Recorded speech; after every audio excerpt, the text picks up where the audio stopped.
Sorotan berita setakat jam 2 petang, Jumaat 3 Oktober 2025.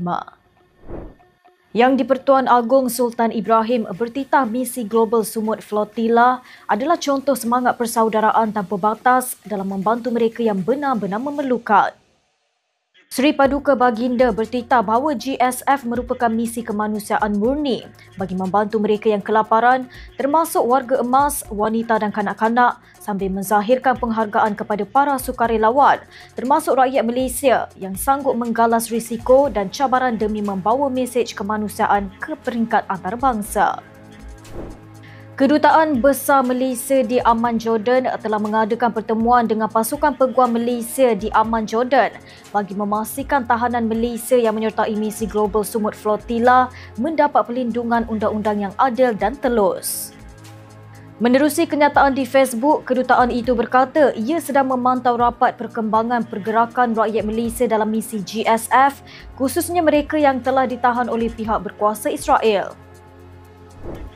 Aktivis kemanusiaan Malaysia Muhammad Nadir Al-Nuri Kamaruzaman atau lebih dikenali sebagai Nadir Al-Nuri mengesahkan bahawa para peserta misi kemanusiaan Global Sumut Flotilla yang ditahan tentera Israel mula tiba di pelabuhan Ashdod, Israel pada Khamis. Ketua Pegawai Eksekutif Cinta Gaza Malaysia itu yang mengetuai Panji Sumut Nusantara berkata barisan peguam GSF telah mula menghubungi mereka untuk memberikan khidmat guaman susulan penahanan berkenaan. Beralih ke perkembangan politik.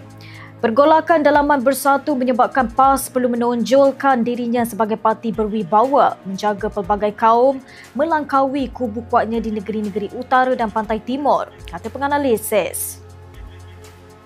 Ahmad Fauzi Abdul Hamid berkata perbalahan terbuka bersatu yang tercetus selepas serangan terbuka Wan Saiful Wanjan terhadap Setiausaha Agong Azmin Ali menyebabkan perpecahan serius yang menimbulkan keraguan terhadap kemampuan Parti Melayu itu untuk memimpin negara. Suruhanjaya Komunikasi dan Multimedia Malaysia berkata pengulas politik Murray Hunter telah ditahan di Bangkok bulan lalu selepas gagal bekerjasama dengan pihak berkuasa Thailand dalam satu siasatan.